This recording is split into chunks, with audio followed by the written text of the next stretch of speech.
What is up, everybody? Welcome back to the channel. If you're new here, thanks for tuning in. As you can tell, I'm sitting in the 7.3 right now.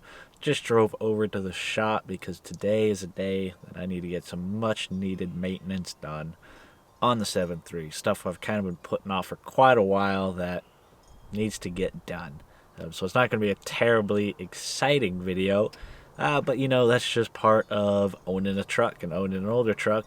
Basically any vehicle in general, but older trucks for sure.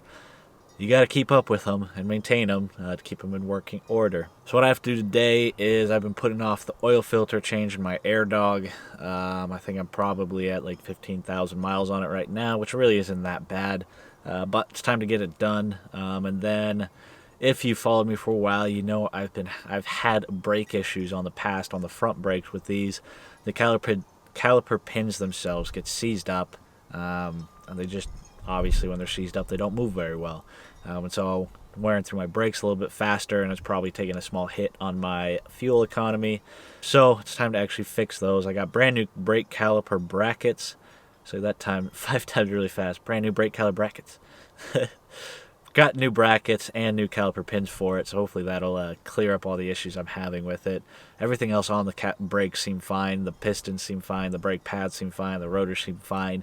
It was just when I initially bought the truck, the pins were completely rusted and seized up, and so they didn't work very well. And I kind of tried to see if I could just make it work and clean them up and make them smooth as I could, and it works all right. Obviously, I've been driving on it for a year now, and they haven't really given me any issues other than dragging a little bit more than they should. But it's time to get it done, hopefully get it fixed. If this doesn't work, I'm replacing everything up front on the brake system. Caliper, brackets, yada, yada, yada. The whole shebang, replacing it all. But I think this should solve the issues I'm having. It's an absolutely gorgeous day out here, which is, I don't know about you guys, just makes me want to get stuff done. Still well into winter right now. Got a long ways to go before spring and summer, but it's a gorgeous day. I'm enjoying it. It's only like 50 degrees right now, which really isn't that cold, and the sun's out, so it helps a lot. But I'm lucky enough to be able to do this project in the shop this time, which is really nice. I've actually been putting it off to be able to do it in the shop because for me, doing stuff in the driveway, being in a wheelchair and trying to jack up the truck and work down on the driveway just sucks. It's nearly impossible for me. So to be able to get it on the lift itself and work at a better height makes a big difference for me, and be able to get underneath the truck because I can't crawl around the truck on my own. Just kind of one of the things I have to deal with. So nice to be in the shop. Thank you to my uncle for letting me use his lift. Very much looking forward to the day that I have my own shop and my own lift. Hopefully not too far in the future, we'll see. Before we pull the truck in, I'll give you guys a quick look at the whole fleet of vehicles I'm looking at right now. Something you might be interested in, something I've mentioned in the past. So we got a whole fleet of trucks. We got a second gen Cummins dually right there. Got an old F Super Duty. We've done some videos on that. Showed a video of installing the flatbed on there. Old Gasser Dodge that we rebuilt the engine on, and then we got a big old 08 F450 sitting right over there. That's needing some love. So you guys heard me mention an F450 in the previous videos. This is probably all I'll show you on it for this video, but that's something for you guys to be looking forward to. So there she is. There's the F450. She doesn't look like much right now, but she should be a pretty sweet project by the time we get done with her. We're actually already working on the stuff for her. So you guys will have to stay tuned for that video. But there you go. There's the fleet in front of the shop right now. Whole bunch of trucks, trailer, good old boat, needs an engine rebuild. So there's a look at the fleet of vehicles sitting in front of the shop right now. Probably don't really matter. You guys probably don't really care about it that much, but I figured I'd show you a quick look at the F450 I've been talking about. I'm really looking forward to getting those videos out for you guys. So without more talking, let's pull it into the shop and get to work.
Alright, figured I'd give you a little bit of an update, show you what I was talking about and the reason I'm working on this. Got the caliper off. Got the caliper off. That all seems to be in good condition, but it's these pins that have been giving me troubles for the last 2 years. Last time I took them off, you guys saw it. It was a while ago, but took them off, relubed them. They're moving freely, and now they are seized solid again. Neither of them will budge. And so what these pins allow the calipers to do is squeeze equally on the brakes, and if they're seized up, they're not squeezing equally, you'll press down and then one side of the brake pad won't open back up, and then it'll just basically wear off till it's not rubbing again, and then you brake again and it seizes back up, and it just keeps slowly working its way in. It's not terrible. My brakes I still have plenty of life left on my brake pads, but it's a pain in the butt. Makes your wheels a heck of a lot dirtier because you're getting a ton of brake dust on them, and obviously it's not good for your fuel mileage. So I'm going to be replacing the caliper bracket here and these pins themselves, so that the inside of the cylinder where the pin slides is brand new and the pin is brand new. Lube it all back up, put it back together, and it should be good. So quick little update. That's what we're going to go back to do. Throw you guys back on time lapse.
Alrighty guys, we got both sides all nice and buttoned up.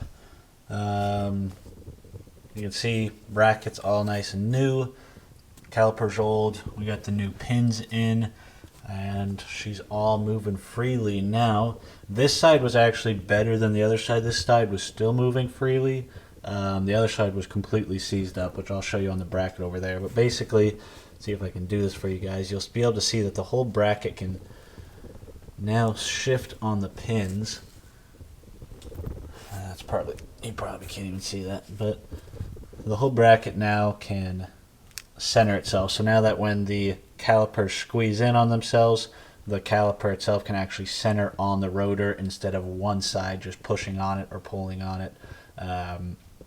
Makes for more even braking, obviously, and keeps it from dragging as much. But she's all buttoned up. Nothing too crazy. Nice to have that done, though. Something I've been putting off for quite a while. So yeah, let me show you the seized up bracket over there.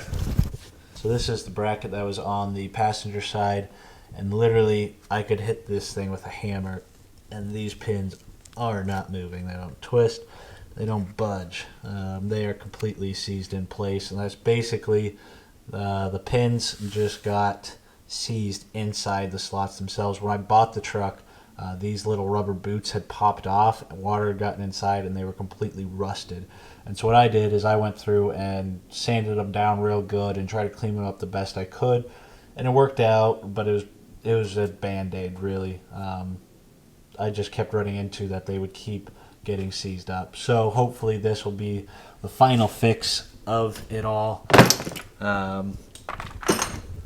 This is the driver's side, and like I said, it was a little bit better.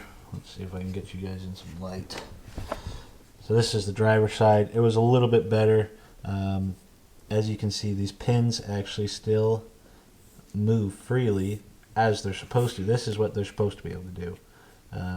Slide it in and out and allow it to center. So this side was still, that side was still doing all right, but the other side was completely shot. So good to have those brakes done. I'll give a little bit of a tip. Say hi to Alex. A little bit of a tip on the Airdog that I found. This is actually the first time I've done a filter change on the Airdog since I had it on. It was right around 15,000 miles on it.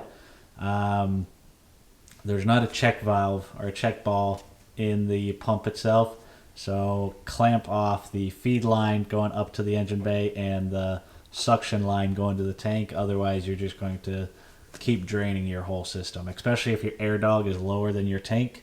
You're going to just keep draining your whole tank. So clamp off the lines and then pull the filters off. Otherwise, it's just going to keep flowing.